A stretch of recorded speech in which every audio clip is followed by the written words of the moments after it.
今天我们来给大家讲解一下如何维修宝马的空调进风口。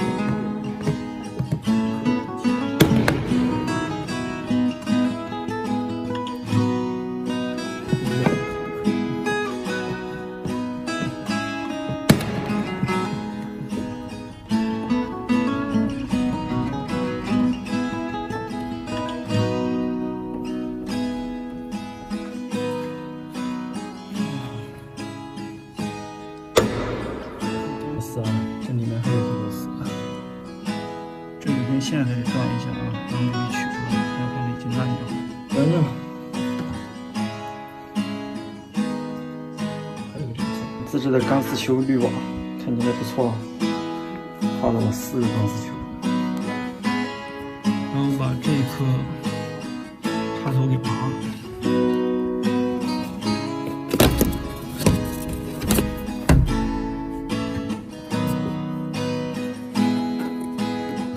这个插头也拔了，这个插头也拔了，然后把这个插头也拔了，然后把这4颗螺丝顶开就可以把它拆下来。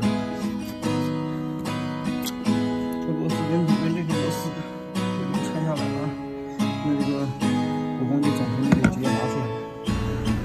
我们把这个雨压小撑杆给撬开，从这儿撬一下就行了，然后这个鼓风机就可以拿出来。把这根杆子给卸了啊，然后鼓风机就很轻松就拿出来了。有点脏，这擦。这玩意儿真脏，我操！从何处下手啊？这玩意儿真够脏的呀，我们得一点一点把它擦干净，热把它给擦干净，拿小牙刷给刷干净，多干净，干干净净。好了，洗得干净，吃得放心。看这里面这个空调滤芯。把这口再给它洗干净，然后好了，所有螺丝一个不差的放上去了。现在把最后一个盖子给盖上，大功告成，这个螺丝没差。发动一下试试。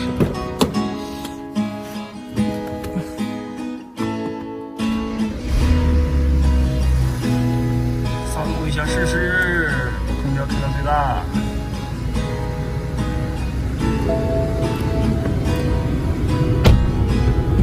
声音正常了。